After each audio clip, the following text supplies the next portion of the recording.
Hello, everyone. I just want to take a moment to share some thoughts on what it means to be rooted and grounded in God's love. Because you see, without being rooted and grounded in God's love, we are fruitless trees. We need to have roots deep into His love, into who He is. Then we will be able to soak up and be filled with Him and produce holiness. We need to be so grounded in the Lord that His sap is our sap. We are completely His, and our fruit is holy and blameless, serving as a witness to anyone that looks at the fruit we produce. For in Mark chapter 11, starting with verse 13, it states, "Seeing in the distance a fig tree in leaf, he, Yeshua, Jesus, went to find out if it had any fruit. When he reached it, he found nothing but leaves, because it was not the season for figs. Then he said to the tree, 'May no one ever eat fruit from you again.' And his disciples heard him say it. In the morning, as they went along, they saw the fig tree withered from the roots. Peter remembered and said to Jesus, 'Rabbi, look! The fig tree you cursed is withered.'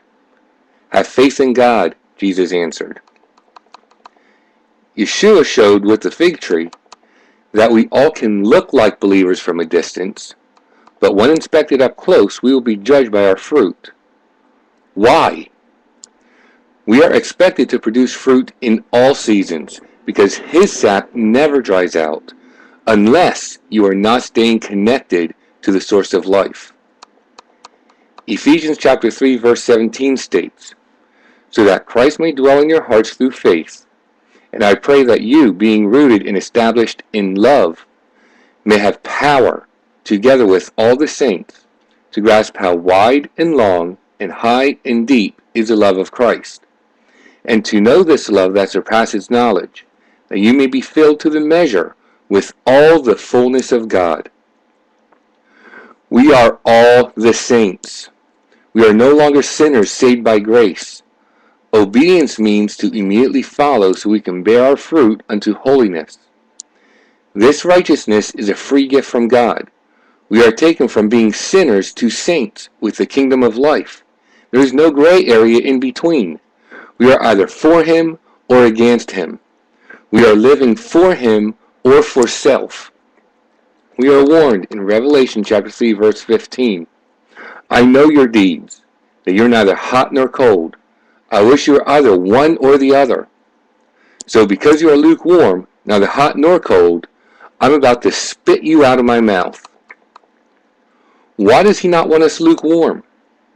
If you are cold, He can turn you hot immediately. And if you are hot, He can make you burn even hotter. If you are lukewarm, you damage the world around you with hypocrisy and lack of passion. We need to get it in our hearts that we are not here for ourselves. We are here to serve Him. Ephesians 3:19 states, "And to know this love that surpasses knowledge, that you may be filled to the measure of all the fullness of God." God says we should be filled with the fullness of God. We should be filled with Him, completely overflowing with Him. As we start to know and understand the goodness and love of God, we burn so bright in His light, we need to stay connected to Him. If we do not stay, not just filled, but overflowing with Him, we cannot serve Him.